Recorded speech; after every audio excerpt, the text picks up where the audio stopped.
invite me on your platform. I thought that was surprising and kind. So I'm not sure how you want to talk or what you want to talk about, but I'm available. Oh, thank you so much, Phina. And I need to start off by going a little bit fangirl and saying, I do. You know that I'm a big Buffy fan, and I was younger.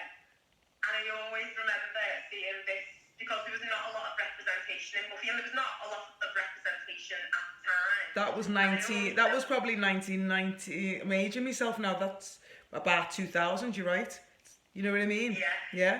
Yeah.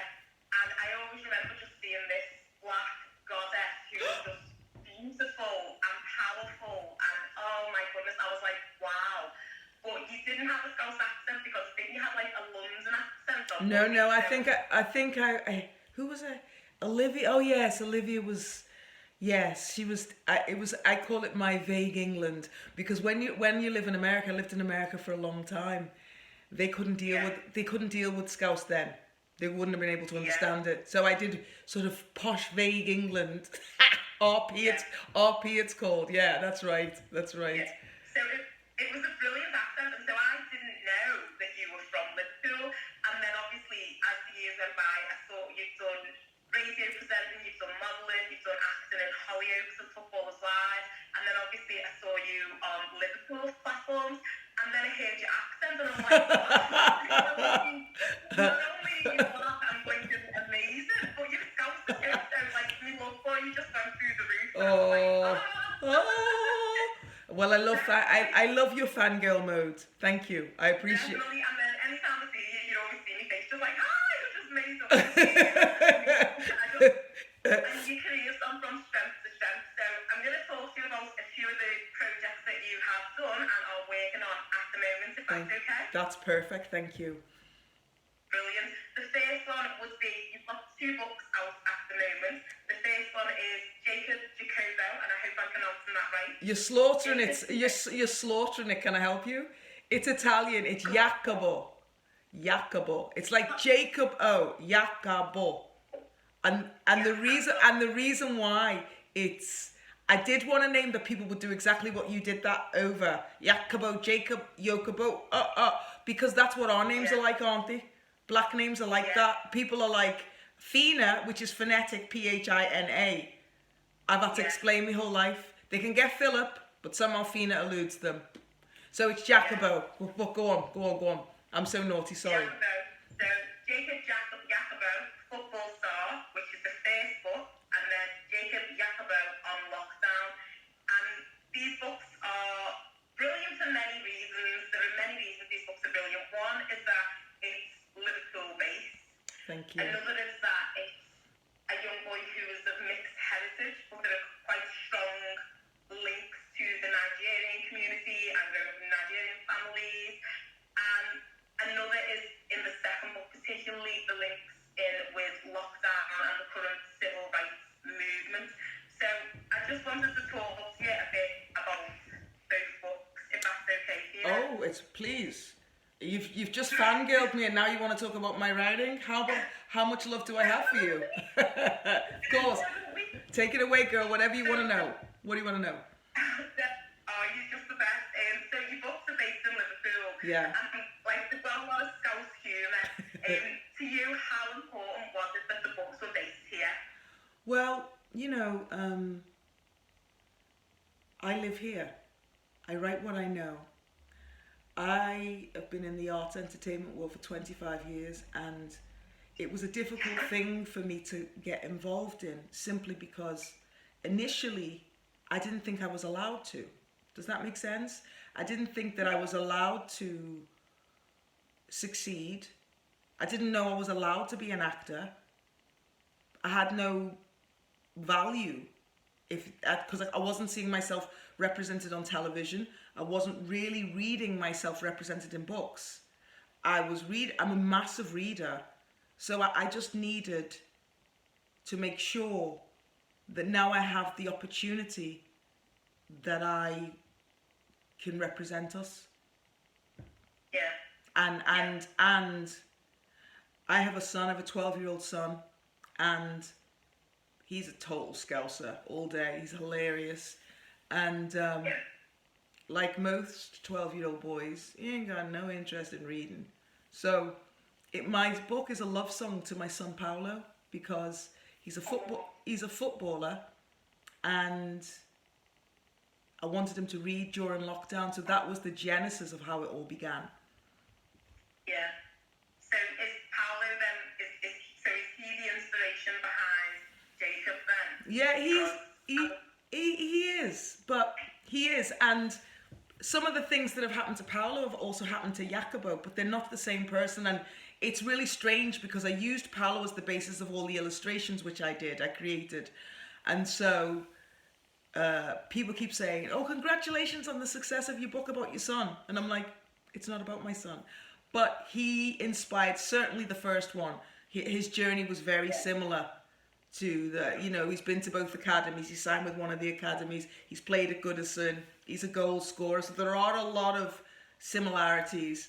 But oh, okay. I'm so proud of him. But he ain't easy. He's a child. He's a child. So I'm so proud of him. But like me, he's not easy. So I need all the pillars in place. My mum's moved back into the city, so I'm really grateful to have her. He's got his nan. Nan's down here now, so yeah, I'm proud of him. But the book primarily has to be Scouse. We've got so much richness. We've got so much talent. Our kids, our youth are talented. Our city is majestic. I've lived all over the world, so I can honestly say there's no better place in the world to live but Liverpool. Despite what we've been through racially and otherwise, I love it here. So of course I would set it here. You know what I mean? I completely agree with you. And I love what you said about having, like, I've got a 13-year-old, and I like what you said about trying to get them to read, but also having representation. And I think I'm getting those books for my son. Yay! Thank you. Yeah, it's not, although I can read it as an adult, and I think it reaches a lot of communities, it's not exclusive to the Black community. No, it isn't. I'm getting those books because that's some fun. It isn't exclusive for the Black community, but how often, I'm a massive reader, so I've read everything from Homer's Iliad through Of Mice and Men, through all manner of books. Some have slapped me in the face racially, some have lifted me. So it shouldn't be a stretch that if the protagonist is Black, that anyone can read and enjoy it. And what I've found, people literally buy the book and send me a picture of them holding the book. It's all over my Instagram account. And I've got people in Japan, I've got people in North Carolina, I got girls, I got someone from Georgia, I got a teacher in New York, I got a teacher down under, and my head's gone, boom. Because what I'm learning is we've got to trust that we have something to say and start to say it. And it's self-published. I published it on Amazon because I find the people who make the decisions do not understand the story that needs to be told. Often they're coming from a completely different background. They're normally the Chelsea set. They'll have a lot of power in the publishing world. So you've just got to get up and get on it. And I want your boy to read it. I haven't got time necessarily to wait for some girl in London to tell me that I have the right and a good idea to write a book about people in Liverpool. It's not going to work. You know what I mean? Exactly. It's not going to work. I completely agree. We don't have time for that. That's why you're making this. That's why I stepped to it, because I said she hasn't got time to try and wait for the powers that be in London to tell her it's okay for her to express herself. No, we haven't got time for that. That's why all this technology is our friend. It's our friend because now we can say, my friend Patrick, as soon as my book came out, Patrick Graham, he said, Fee, oh my God, what? And I encouraged him. I told him precisely what I did. And he's got a book out. I told him precisely what I did. I love that. So Jacopo's had 2 babies. He only came out in March. He's had my other baby, Jacopo, on lockdown. And he's got Patrick Graham's 3 little Jamaicans. That's what we're supposed to be doing. We're supposed to be pushing it out and telling people how to do it and expanding the network, no? 100%. And it's just, it's cool. It's so, well, obviously we're going through the struggle as a community, but you, and we had Patrick on Mid-Side, the Alliance last week, but the things that you guys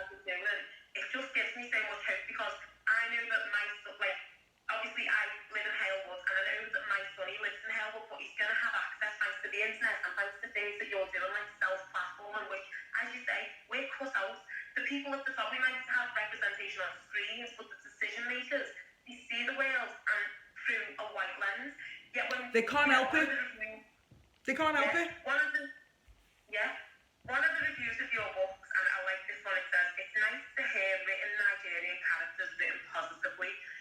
And as you said, people who look at that with a different lens won't understand the cultural context.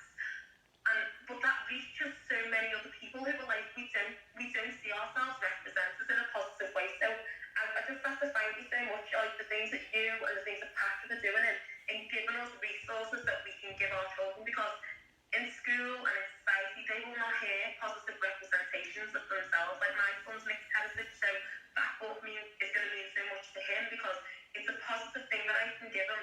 It's based in Liverpool, and I can say, look at Jacopo, look. He's gone from grassroots football and he's in the Premier League, and it's inspirational. So I love everything about it. Thank you. Well, I needed inspiration. Like I said, when I was growing up, I didn't dare dream I wanted to be an actor, but I was definitely different. My siblings and my mother can attest to the fact that anyone who knows me, they say, Phina's off her head. But actually I was an artist emerging, but I didn't know that because I didn't have anything to look on. Now, a great thing happened for me.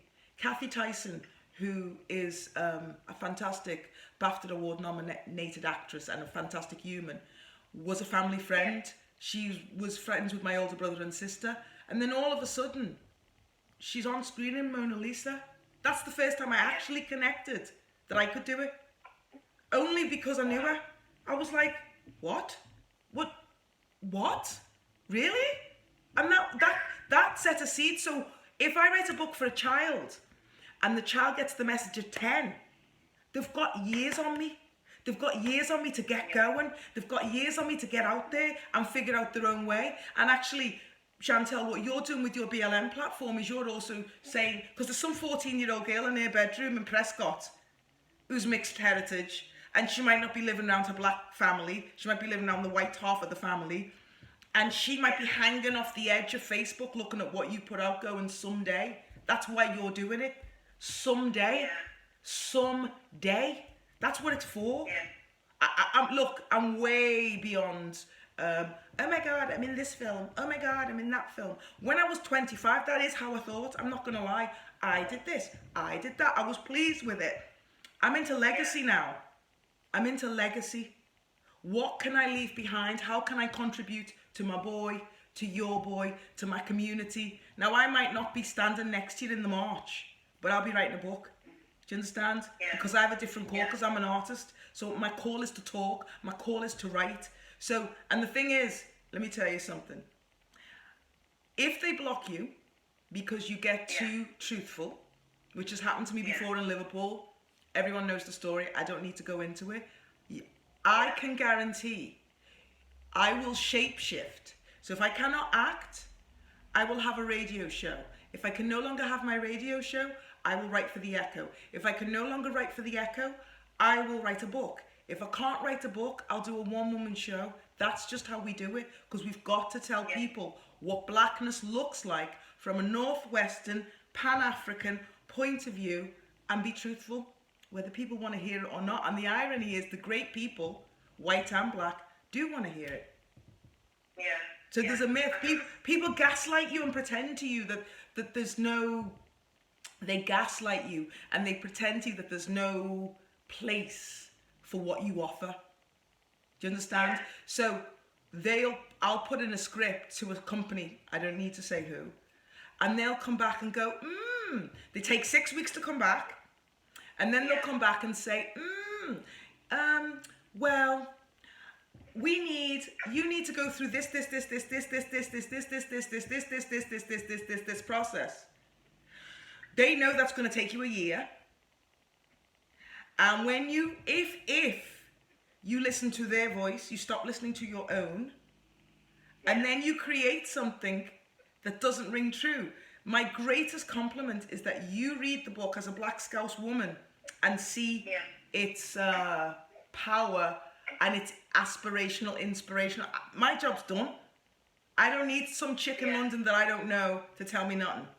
You understand? Yeah. And that's where I'm coming from.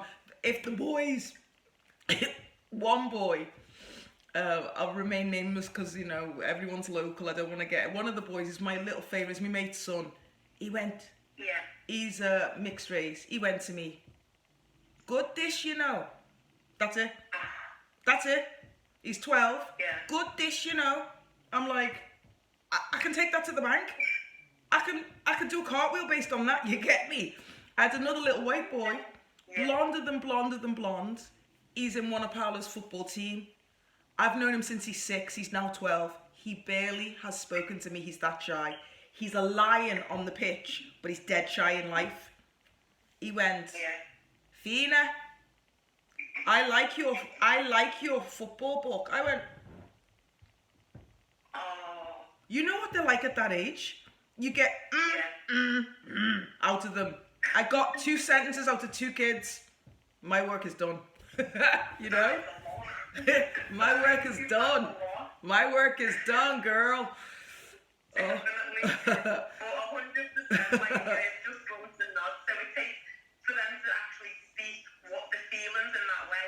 It says that you're reaching them, and just so much love to you for what you're doing and what you're saying. Like, it is time for us to self-platform, and it is time for us to, like, give the person I needed to speak to this morning, because I just needed to hear that. Keep going at it, because we're reaching people who need to be reached, and the fact that you're using your platform and your skills and your talent to pull people up who might just need to see that. Like, I know my boy at the moment, he needs to read your book because he's just completely disenfranchised. He doesn't want to talk about race anymore because it's everywhere.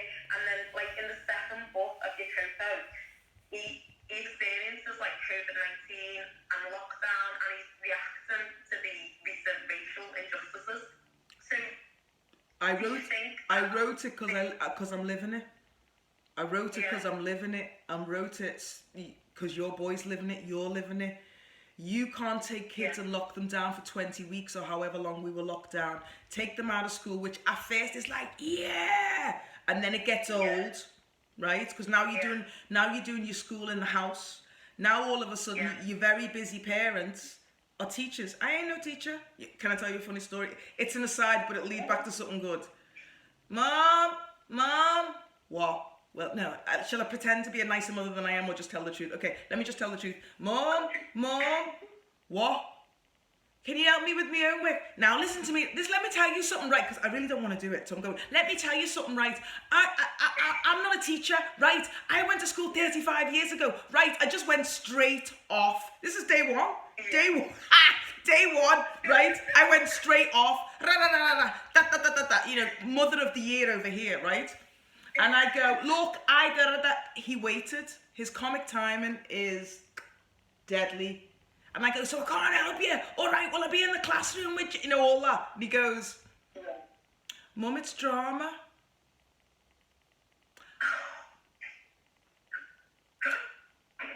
This is who I'm raising. This is who I'm raising. As a single parent, this is him. He's so clever. He knows.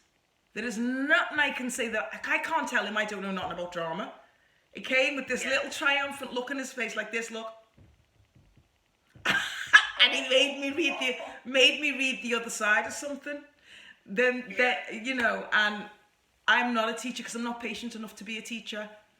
But I suddenly realised my son's looking for me to help him through this mess, this morass right now.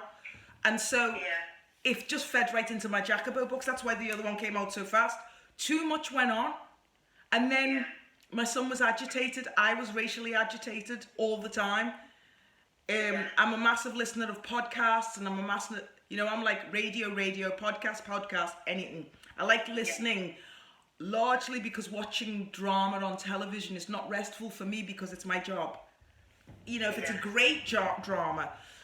But everything suddenly was because Black Lives Matter, and it felt a little commercial to me, and it felt a little convenient to me, and I feel like, so this is the full coffee, right? There's a coffee, yet a cappuccino has got a froth on top, okay? Yeah. And I felt like the people, not the black folks, not the community, not the protesters, but the commercial end of it felt a little decorative. I felt like they didn't have any skin in the game. so they can kind of like get into this amazing talk for a couple of weeks and go away, right? Yeah. Now, there was one thing in Jacopo on lockdown that was real. I was going past Princess Park gates and I saw a man that I know, and again, I don't want to name him because I don't know how these things affect people, okay? So I saw a man that I know and have much respect for, an elder from the community, and he was standing there with a sign that said, "I'm not okay" on it. Yeah. And I couldn't pass him then. Do you understand? I couldn't pass him. Yeah. I couldn't pass him. I don't know what my response to the George Floyd thing was going to be. I didn't know what I was going to do, to be honest. I was just agitated. And then it came to speak to him, and that ended up sort of, a version of that ended up in the book, because my son saw that, and my son saw what he can do, the protest and the thing. But then in the book, the character, because they're not us, the character in the book is too afraid to actually go, the mother, because you and I both know race is one of the most evocative things on the planet. So my book isn't saying take your 12-year-old or your 10-year-old to a BLM march, but my book is saying you better guide your son through it, your daughter through it. There's got to be a time when you give them the talk. Definitely. The talk. The talk. You know, you get the talk. You say, my child has been raised in a way of great shelteredness. Because he's a footballer, he spends a lot of time in an academy, he spends a lot of time in school, and around that I keep him busy. I just think, you know, he's busy. And so it was interesting to me, George Floyd's death, he saw that. I couldn't prevent that. He's got an Instagram account. He saw that. That's not something I would let him see, actually. But he saw that. And his reaction was one, I think at first he thought it was a movie. I thought it was this. It was so interesting to me, in a sad way, to see a 12-year-old boy try to understand why the life of a black person is taken by somebody that he feels should protect him. And that really, his reaction and my coping with his reaction and trying to help him and realising that, am I doing a great thing by sort of keeping him, not out of the world, but so protected? I realised I got to arm him first with knowledge. So that, I mean, he could not believe that the man died because he was brown. He kept saying, because he's brown? It didn't make it. See, we are desensitized, unfortunately, to racism in order to get through the day. Would you not agree? Right? You know, if we weren't, we'd be sobbing and walking around wounded all the time. Now, it's not to say that we're not wounded, but we hold the trauma in a different way so that we can get up and get on with it. My husband was from Italy, and I'm divorced now, but he used to send me all these Guardian this, Black that, all these horrendous stories every day, you know, because it was all new to him. And I said, it's very painful. I don't want it every day. And so it's that whole thing of now my son is waking up to the fact that I'm not equal. And I go, you are equal in the eyes of the Lord, but the eyes of the Lord isn't everywhere. So I'm going to have to give you some strategies. So that's the book I wrote, because I realised if George Floyd hadn't have passed, I wouldn't have had that conversation with my son, because it's too painful for me. But I suddenly realised it was a clarion call. We have to equip them. Does that make sense? I completely agree, and it's heartbreaking because we want to tell our children that we tell our children that nothing in this life can stop them, but as mothers of boys who are mixed heritage and, you know, parents of boys who are black, we, like you say, we have to, part of protecting them, we have to have a conversation with them and tell them, you know what, we know you can be anything, and we know you're beautiful, and we know you're creative, and we know you are talented, but the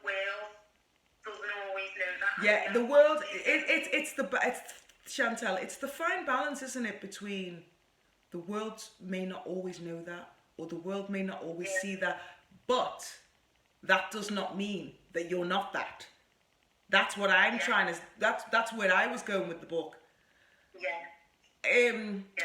I have had lots of mentors. I've been blessed to have lots of mentors. As an artist, you just need them. You need people who've gone before you in the land of artistry. Kathy Tyson is a mentor to this day, but I've had a lot of white mentors. I've had a lot of male mentors. I've had a lot of mentors because I lived in California for 15 years. And one of them said, learn from a master, become a master, and pass it on. And so when you know what you're not doing anybody any favors to sit on what you've learned to negotiate this world. And the other thing, this master, his name's Milton Katselas, he's passed on. He used to say, I've just distracted myself. Sorry. What did Milton say?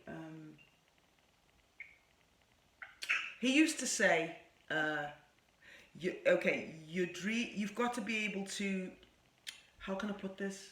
I'm trying to get I can hear his voice. You don't need anybody for your dream. Yeah. Stamp your own passport.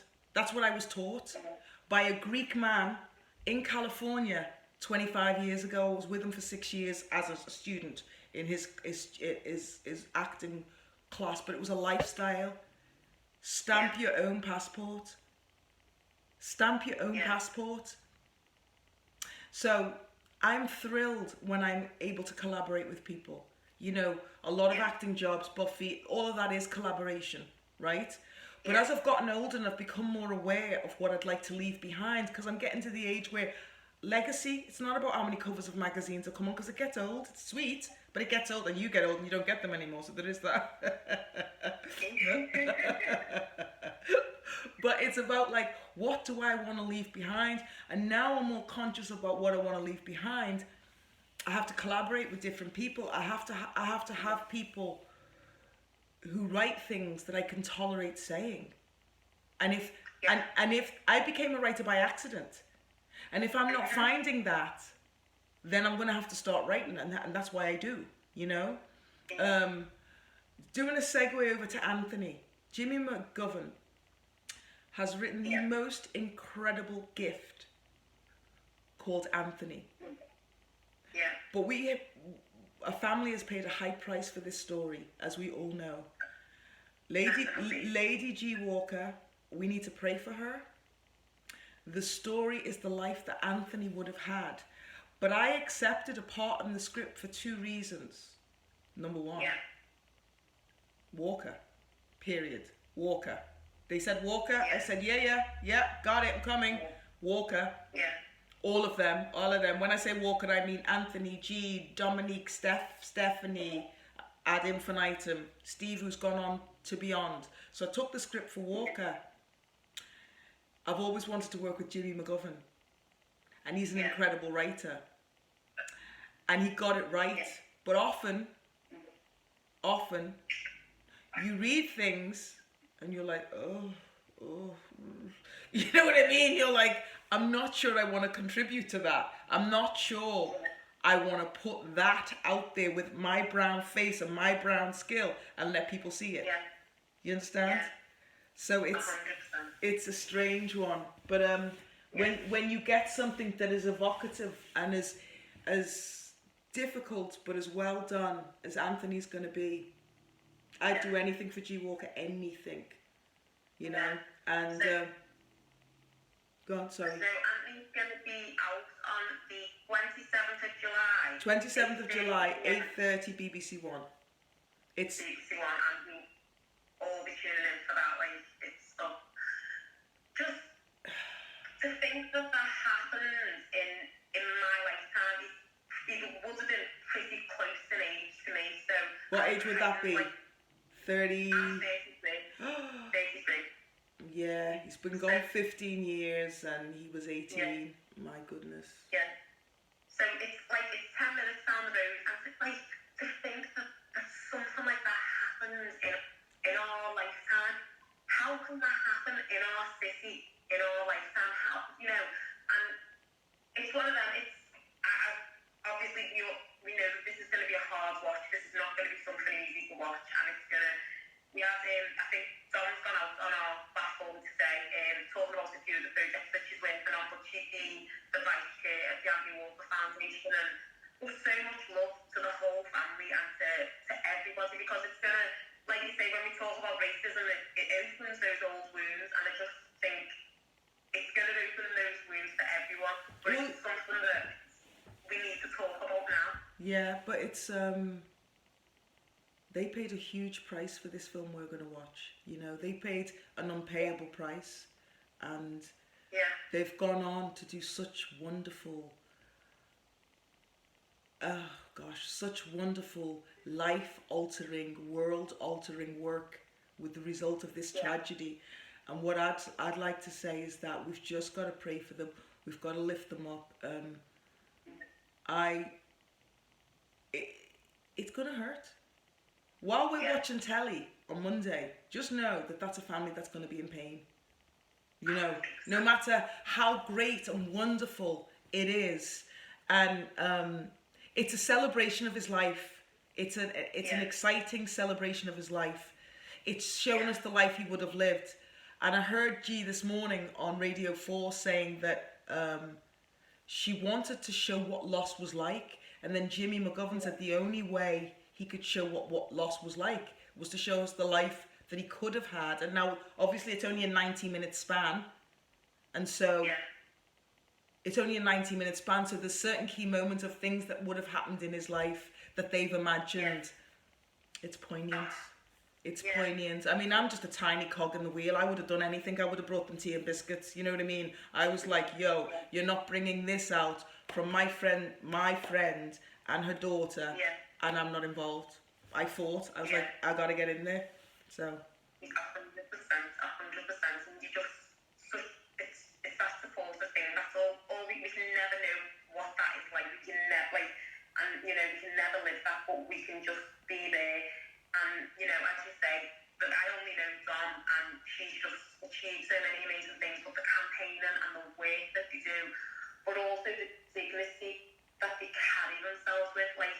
Even from day one when that was on the media, I just remember saying, how can you carry yourself with such dignity? How? Because I know that, with the best of the world, I just know what my response was at the time and how angry I was, and of course, for that to actually be your family and for that to be your blood and that to be your everything, to this day, I just so much love to the family, because they're just amazing, and the work that they do is just inspiring. We're definitely gonna watch that, and we're gonna discuss the film, and it's the part about the life I would have lived. I'm sure that's something that never leaves anybody's mind. What could have happened if not for the tragic events and me. It's 100%. That's 27th of July, 8:30 p.m. on BBC One. Yes. Thank you, darling. Thank you so much. So just on one final note, yes, we've talked a lot, and a lot of what we've talked about ties in with Black Lives Matter, and it's tied in with the work that you're doing, which is, like you said, it's a form of campaigning. I'd say it's intellectual activism, because no, it is. No, I suppose so. Well, I would say it is. I'm not an expert, but you go and through books and education and empowerment and stuff that I'm going to give my children, and I'm going to use, and these tools that we need for everybody in the community. Thank you. That's very kind. Definitely. Blue sky thinking. If we achieve what we want to, particularly in this region, what do you hope that we get from all this campaigning and all this work that we're all doing to try and improve Black lives in Merseyside? Oh, that's so big. You know, that's so big. That's unfair. Gosh. It starts with...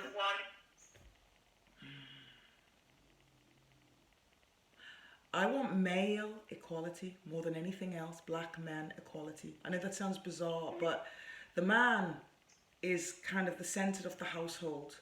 And I've seen a lot of black males struggle around me, in my own family and above and beyond and around and around.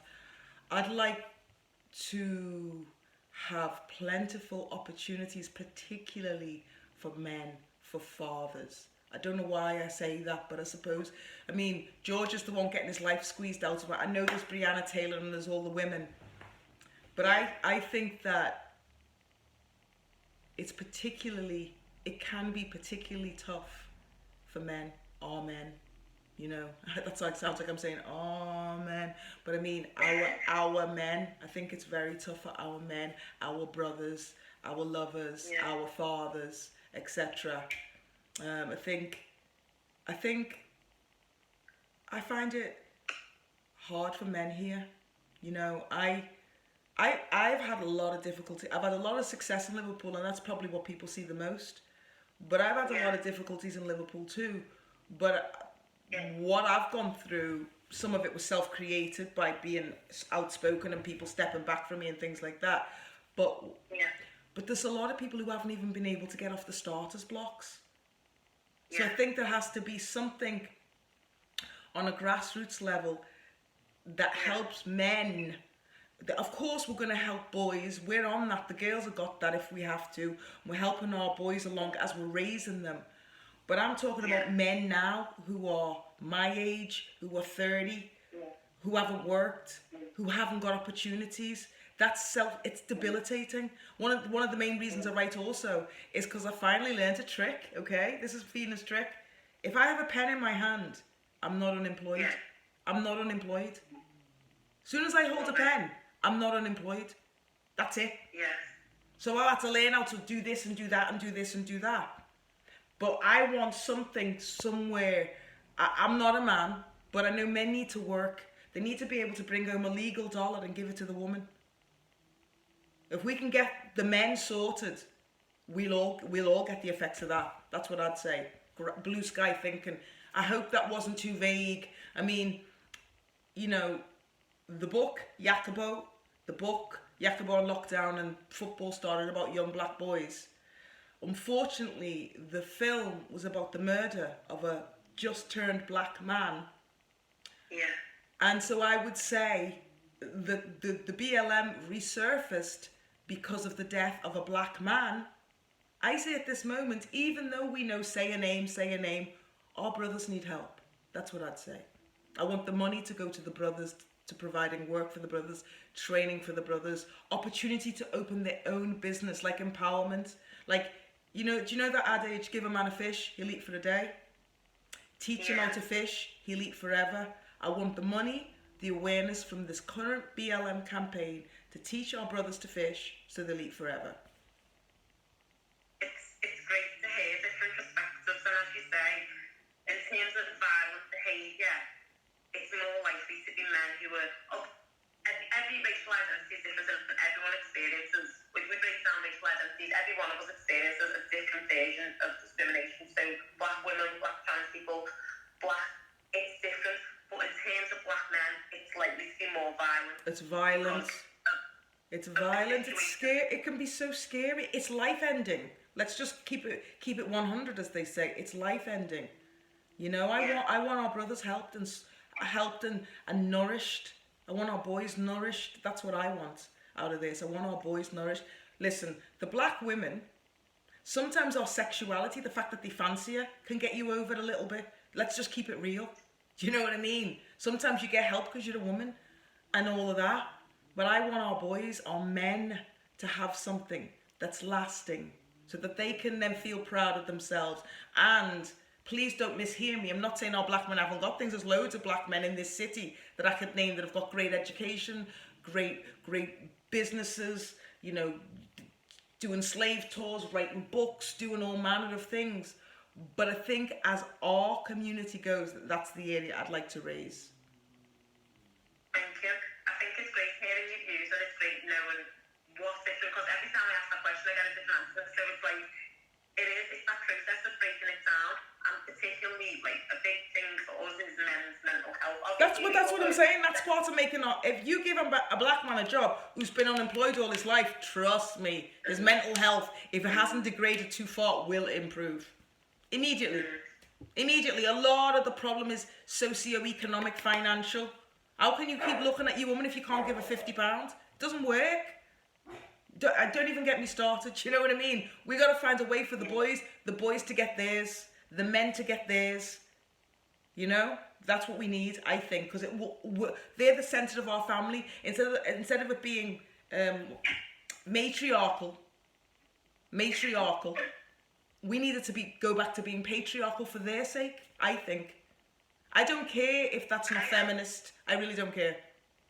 Sue me. I agree to an extent, and like I say, you definitely, I like to hear views, and I like to, you know, we can't leave black men behind, but like, I didn't grow up with like a dad above, so I grew up with a matriarch. I grew up with a matriarchal. That's exactly that's why I know what I'm saying, because I know what I've needed as I've gone through life. Yeah. I know that my relationships with men would be different if there was a man in my home for me to start relating to in the first place, instead of it being guesswork. Do you understand? I definitely think that, the first step's empowering them, and your books are empowering our black men. Them books are starting right at the beginning to empower them, but then we also need to do the work in creating a world where they have a space. But obviously in BLM Alliance, we're breaking it down to everyone. We're looking at intersections. We're trying to find it everywhere and break it down to everyone, so we're all coming up together. But I absolutely appreciate what you're saying. And men's mental health, that's what we're doing, mental health soon as a general, but particularly men's mental health, because I find with women, like we're talking now, we talk a lot. Yeah, men hold it all in. Men hold it all in. Yeah. You can't even get a certain type of man to go to the doctor. You know what I mean? So, I mean, listen, you asked me blue sky thinking one thing. There's loads of things. Yeah.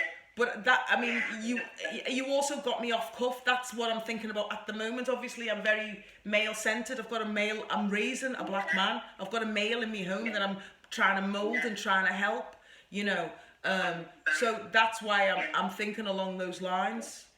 I'm in a house full of men. I'm outnumbered here, and I've got 2 boys and a husband. And Amen. I'm like, wow, did this happen? I know. I'm in a house full of women. I know. I know. I mean, I absolutely feel you. When I was married, it was the same thing. It was me, my husband, and the boy. You know, it's like, huh? It flipped. It flipped. When I was growing up, it was me and my mum, my sisters, and my brother. So it was basically all women and one boy, and then it's the other way now. But hey. So yes, I'm getting good reviews. It's on Amazon. Jacopo Jacopo, Football Star is book 1. That came out in May, and it had a baby straight away because of all the civil unrest. And there's also now Jacopo Jacopo on lockdown. That's book 2. Both are available on Phina Oruche at Amazon, or Amazon Phina Oruche. Just Google. And if you want to talk to me about anything, I'm on Facebook at Phina Oruche. I'm on Instagram also at Phina Oruche. I'm on Twitter, barely hate that platform, at Phina Oruche 1. Thank you so much, Chantel. I was. Go on. I was just going to say it's been a pleasure, and obviously I'm following you on everything because I love you. I was gonna try and be like demure. Look at me, I'm sitting in pink. I was gonna try and be demure and ladylike and have my hands crossed. What we're talking about is too important. 100%. It's too important, and what you're doing is very important. You know. Thank you for doing what you're doing. And I know when you do it on your own little platform, sometimes it feels like it's really insignificant, and you're going, God, who cares? Who knows? Who's noticing? I'm noticing. Yeah. The little girl in Preston's noticing. You know, there's a girl in Rochester, New York that's noticing. There's a lad in who knows that's noticing. You have no idea that this internet's so powerful, and we may as well use it for something positive. So I want to thank you so much for doing what you do, for taking the risks, for going to Stoke, for going on marches, for raising your boys, you know, all of that. But remember to rest you too. I know, I'm going, everyone said that to me, they're like, you're going to get burnt out. But it's like you say, you get that energy, if I don't do something, I won't sleep, so, but I know, but I think my final thing is a large part of mental health. When I ran Up Front for 2 years, I did absolutely everything. I was the producer, I was the thing, and I got so burnt out that my mind wasn't great for about 2 years afterwards. It took a lot out of me. because you hear all the racial story. So you're not just dealing with your own racial trauma, you're then dealing with the racial trauma of what everyone's telling you. Then you're noticing things that you didn't notice before. Then you're running around doing things. So it kind of multiplies, and you've got to be careful. You know, I sent somebody, one of the major women in our community who's done nothing but support me. I said to her about the BLM, I sent her something, and she sent me back something rude. And I went, it was so out of context. And then a couple of minutes later, she called me and she said, I'm so sorry, I'm just tired. You know what I mean? And we get tired. It's okay to get tired. I love her, she loves me, we're good, we move past it. But we get tired. So within this warrior woman and this, you know, fist in the air woman, I'm planting lavender around my house. I'm laying in the back garden. Some people, I think people have a perception that I never stop working. I feel like I never do anything because I've got my work-life balance has improved greatly because it's had to, and I'd like the same for you, Miss Chantel, so that we can have this conversation. No, we need you. So we can have this conversation in 5, 10, 15, so that you can stay the distance, you can last the course. Does that make sense? Yeah. Don't let this burn you out. Don't get burnt out. Thank you, Phina. I definitely needed to hear that. Thank you so much. Everything about this conversation has made my day. Like, my day started off one way, and hopefully, thanks to speaking to you and just